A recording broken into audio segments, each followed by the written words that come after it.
All right, we are on to we said we're doing a study of Proverbs thematically because that's probably the best way to study the book of Proverbs.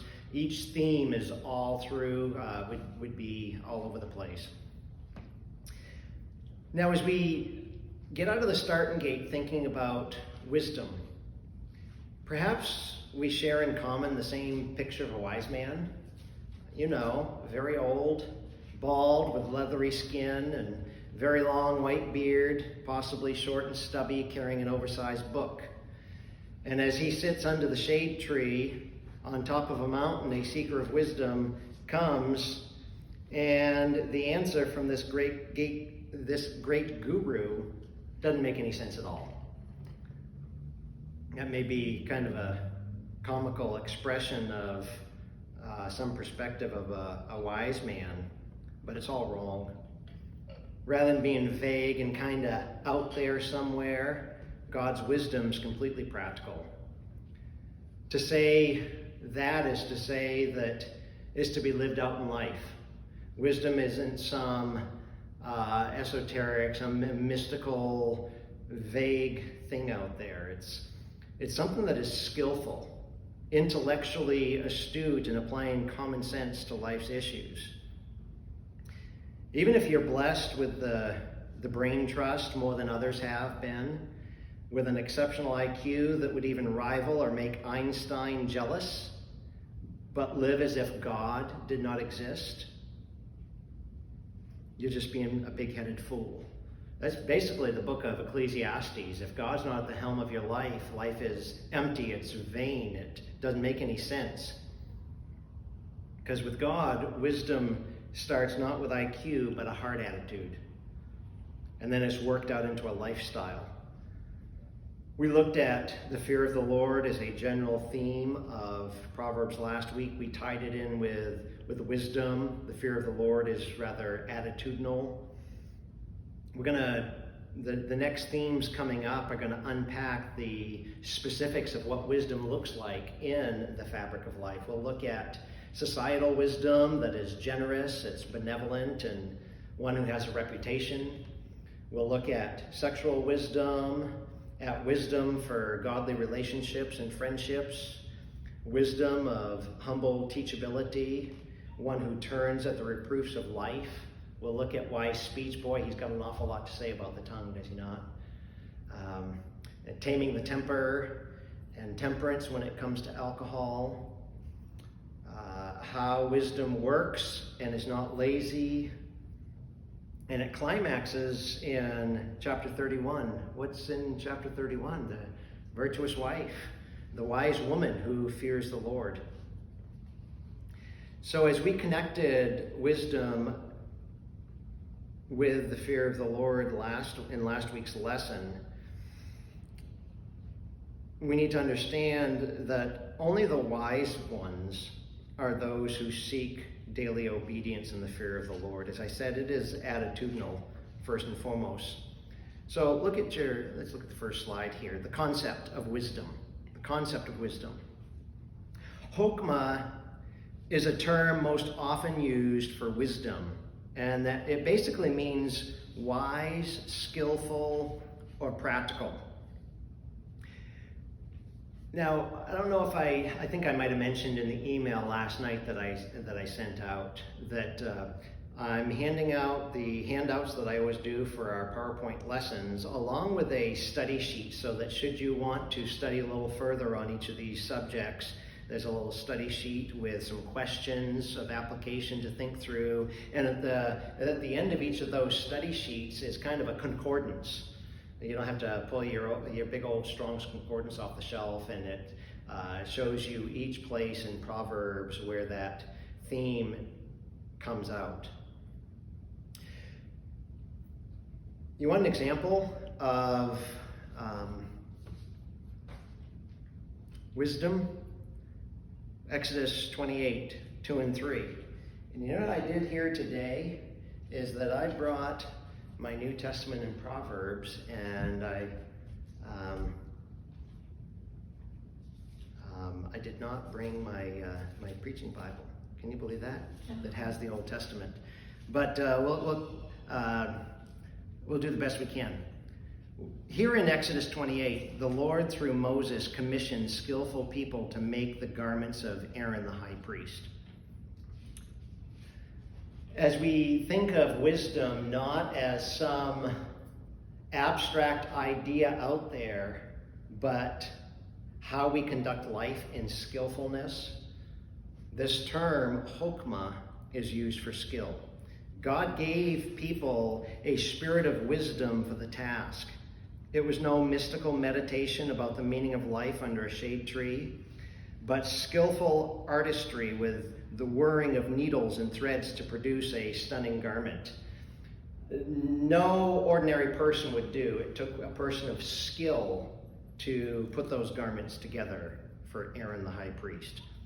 Just a few chapters later in Exodus 35, this same term, chokmah, that underscores skillfulness, is where God calls men by name to be custom builders for the tabernacle.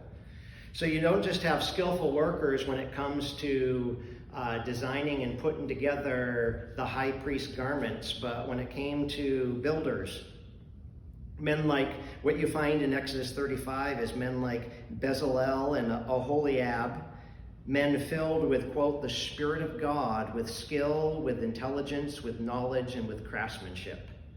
So craftsmanship, synonymous with skill, and our term chokmah, which elsewhere is translated wisdom. God said that he filled them with skill to do every sort of work done by an engraver or by a designer or embroiderer. Clearly God wanted the finest work done in his meeting place, and he empowered these men to do it. Oftentimes, when we do work at our family camp, my grandfather built a camp on the lake with a shoestring budget with leftover lumber and everything. And if we were doing a project on the camp, usually money was an issue, and it might not be up to snuff. I've got uncles that would call the chainsaw carpenters that would tell you how good they were with their finish work. But when it didn't look quite too good, it looks good about a mile away, we'd say, it's good enough for camp. Well, that certainly wasn't the case when it came to the skill for those who were putting garments together or putting together the tabernacle.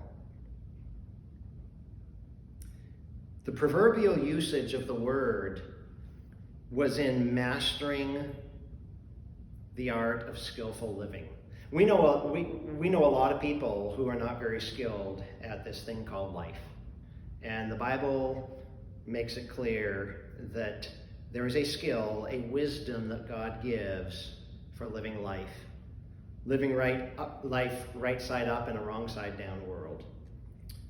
Dick Mayhew, in his book on Proverbs, put it this way. He said, Proverbs instructs about skillfully manifesting God's character and will in everyday life, making godly decisions and being so oriented to God that one's life choices always please him, unquote.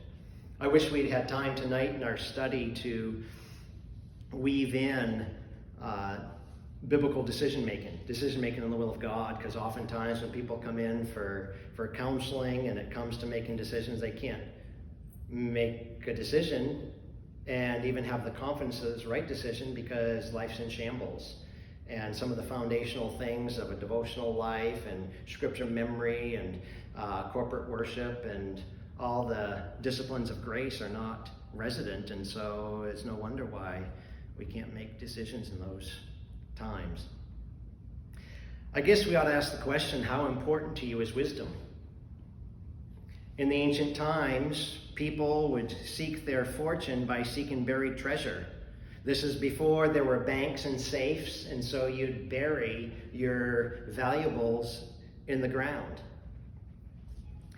So as you take your Bibles and turn to Proverbs 2, and we start developing the context of wisdom as it's used in Proverbs, skillfulness in life. Proverbs 2, beginning in verse 1, my son, again remember Solomon is, whether he's talking to his literal biological son or as teacher to student, my son, If you'll receive my words and store my commands within you, so as to bow your ear to wisdom, you'll stretch your heart toward discernment. So if you call out for discernment and lift up your voice for discernment, if you'll seek her as silver and search for her as hidden treasure, then you'll know the fear of Yahweh and find the knowledge of God. In 1849, thousands were willing to leave comfortable homes to travel to faraway California, where they lived in tents, and day after day of back-breaking labor, they would have hopes of a few gold nuggets. I'd say there's a lot of zeal in the pursuit of those that came west. You look at what we just read about the zeal and the pursuit of wisdom, being a premium, being a treasure, being something that we're seeking after. Let's try to connect a little bit wisdom with behavior, since we said that wisdom is the skilled art of living. God's benchmark for evaluating a man's wisdom is directly related to how morally upright his lifestyle is. You wonder, is this a wise person or a fool? Look at their behavior. Behavior manifests the reality. Drop your eyes down to verse 7 if you would. We're told that, and let me back up before we read further here. As you tie in morally upright, that connection jumps out of virtually every chapter in Proverbs. We're just looking at one of them right now. Virtually every chapter. Notice the impact that wisdom does have on life, beginning in verse 7. He stores up sound wisdom for the upright. Notice what God gives to those who are walking uprightly. He's a shield for those walking in their integrity, to guard the ways of judgment and protect the path of his saints. Then you'll understand righteousness and judgment and uprightness, indeed every good path. When wisdom enters your heart and knowledge is pleasing to you, discretion will protect you, discernment will watch over you to deliver you from the evil way, from the men who speak perverted things. You notice the deliverance promised in verse 12. There's a lot of times that we get tripped up in life. We fall into these potholes. Verse 13. It's those who leave the paths of uprightness to walk in ways of darkness, who rejoice to do evil and delight in the perversities of evil persons, whose ways are crooked and who are devious in their ways, to deliver you from the alien woman, from the foreigner who flatters by her words, who abandons the companion of her youth and forgets the covenant of her God. Her house settles down to death, and her roads to the departed. None of those who go into her return, nor do they reach the paths of life. Thus you must walk in the ways of good people and keep to the paths of the righteous, because the upright will dwell in the land and persons of integrity will remain in it. But evil persons will be cut off from the land, and hypocrites will be uprooted from it. You notice the contrast between verses 21 and 22. Upright, there's security. Evil and wickedness are snuffed out. And by the way, I usually teach from the New American Standard. If things are different, it's because I'm using the Christian Counselor's New Testament and Proverbs tonight. I don't usually bring it with me, but that's the reason for some of the wording difference. But think about some of those words that Solomon used here. Upright, walk in integrity, justice, righteousness, and justice and equity, every good path, way of evil, perverted speech, paths of uprightness, ways of darkness, doing evil, perverseness of evil. Paths are crooked, devious, forbidden woman. From the adulteress, smooth words, forsakes the companion of her youth, forgets the covenant of her God. The way of good, the paths of righteous, upright, integrity, wicked, treacherous. You see behavior and morality? We've got wisdom versus foolishness. So what's the value of pursuing and acquiring the skillful art of living for God? The value we see in verses 5 to 8 is experiencing his transcendence. In verses 9 to 11, we'll make right decisions and be confident that those decisions are right. There's security. There's confidence that it bolsters that when you make a right decision to honor God, the confidence that comes along with it. There's no would've, could've, should've involved in it. So dear friend, do you perceive yourself to be wise? If so, how does your lifestyle match up with God's desires? Are you upright? Are you blameless? Are you righteous and just? Are you a man or a woman of integrity and sexual purity? Do you hate pride and perverted speech and evil? If there's a disconnect between our profession of wisdom and the reality of our morality, we ought to think again.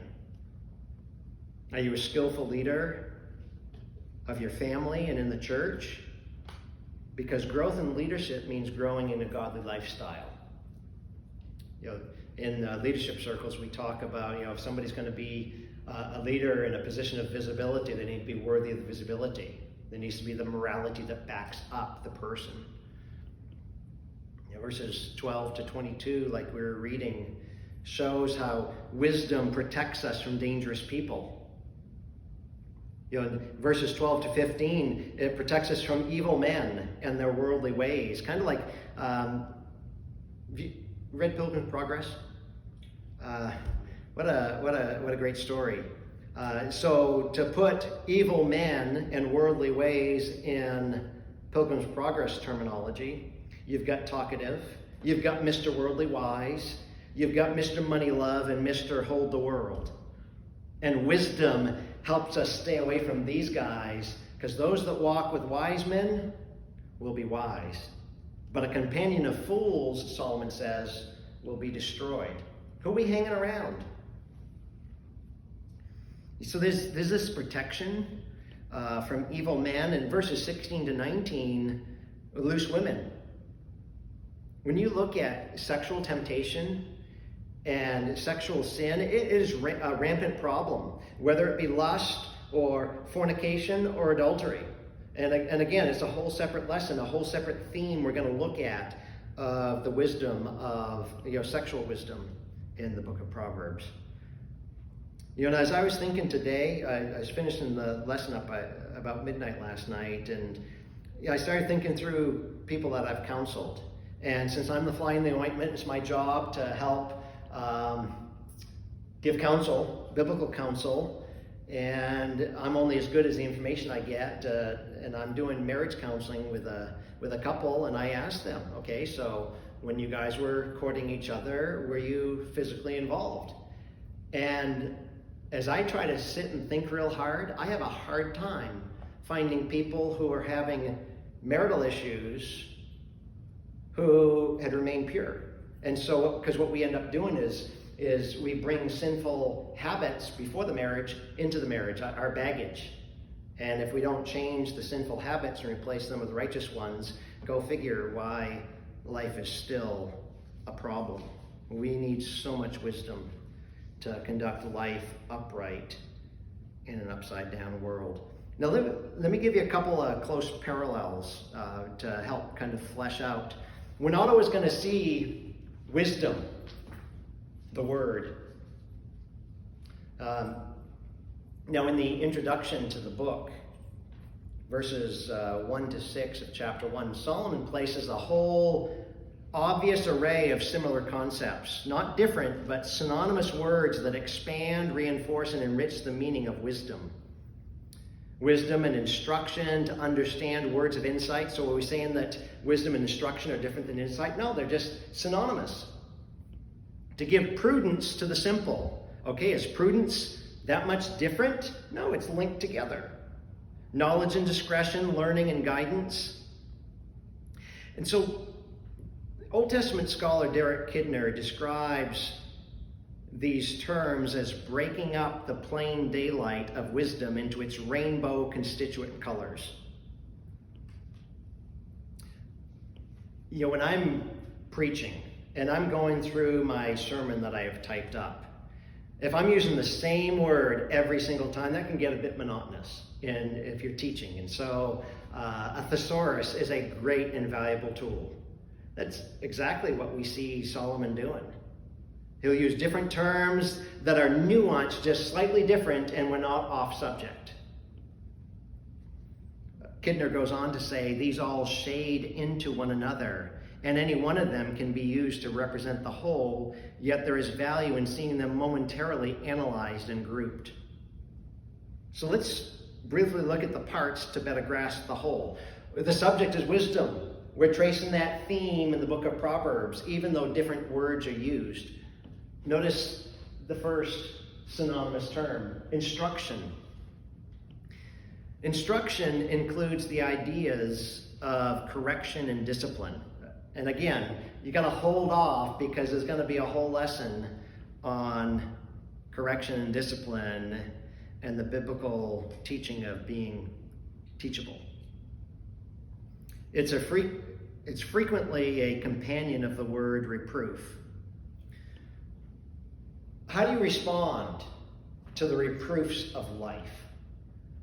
Put it differently, when you get squeezed like a lemon, are you a sourpuss?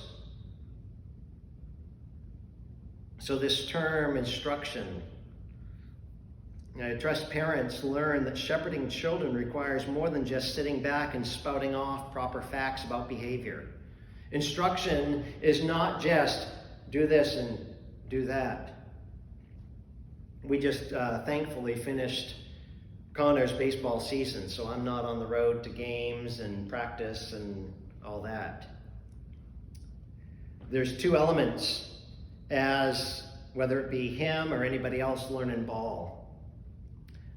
Don't hold your glove down when a ground ball is coming above your waist because it could pop up and hit you in the face.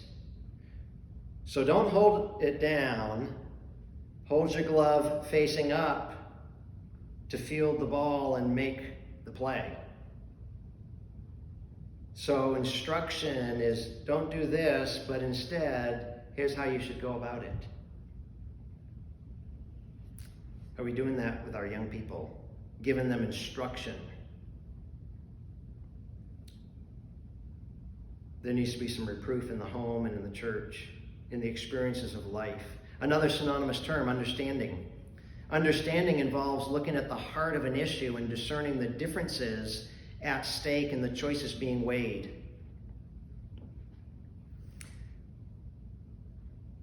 Now, as I use this second synonymous term, understanding, that's also in your concordance at the end of the study question sheet.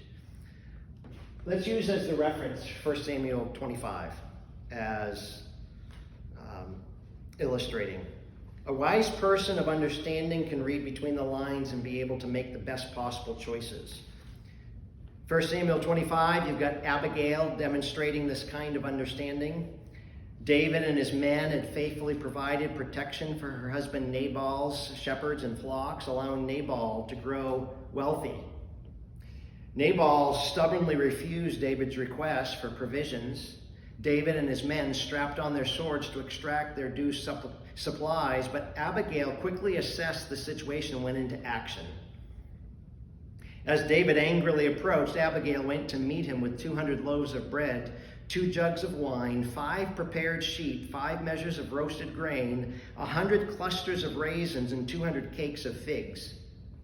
Before David could even get to Nabal's home, Abigail bowed before Israel's future king, took full responsibility for Nabal's offense, gave David a gracious gift that she'd prepared, and blessed him in the Lord's name.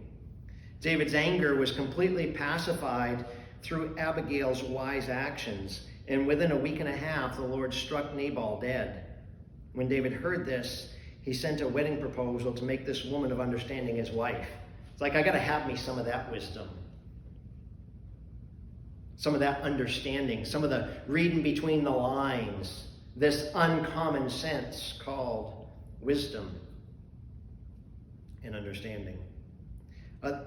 Another term, prudence. Prudence can mean shrewdness, cunning, cleverness, or even deceit. But in the context of wisdom, it's shrewdness and cleverness in the best sense of the term.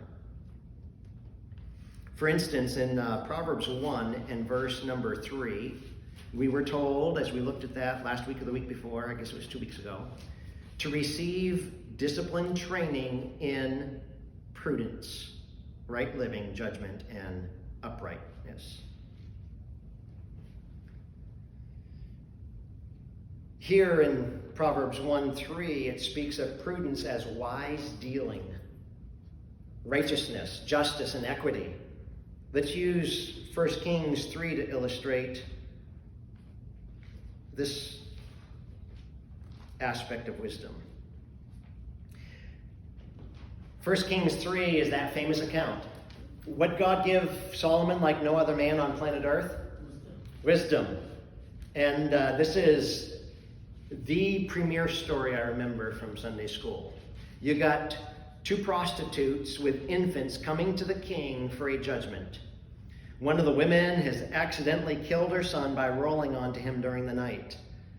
Before the other wakes up, though, the mother of the dead child secretly switches the babies. Of course, the mother of the live baby knows what had happened and demands to have her baby back. They go before Solomon to resolve the matter. The shrewd King Solomon, notice the term I use, shrewd, declared that the living child should be chopped in 2 so that each woman could receive half. Horrified, the true mother would rather lose the baby than to have her son cut in 2. And when she offered the whole child to the false mother, Solomon knows that she's the true mother and awards the baby to her. After the nation heard about this verdict, they were amazed at the prudence that God had bestowed upon King Solomon. So those are some close parallels: instruction, understanding, prudence. How about a few more synonymous terms that you'll find in Proverbs? Knowledge. In Proverbs, knowledge doesn't just mean information, but knowing and doing what God requires as consistently as possible. This is what we're asking for every day of our lives when we ask for God to give us the wisdom of Solomon for difficulty in life in a fallen world. We need knowledge. This word's used as a direct parallel with wisdom in verses described in the fear of the Lord. Back in chapter 1, verse 7, the fear of Yahweh is the beginning of knowledge, but stupid fools despise wisdom and disciplined training. In Proverbs 9:10, another verse dealing with the fear of the Lord. I'll get there. 9:10. The fear of Yahweh is the beginning of wisdom, and the knowledge of the Holy One is understanding.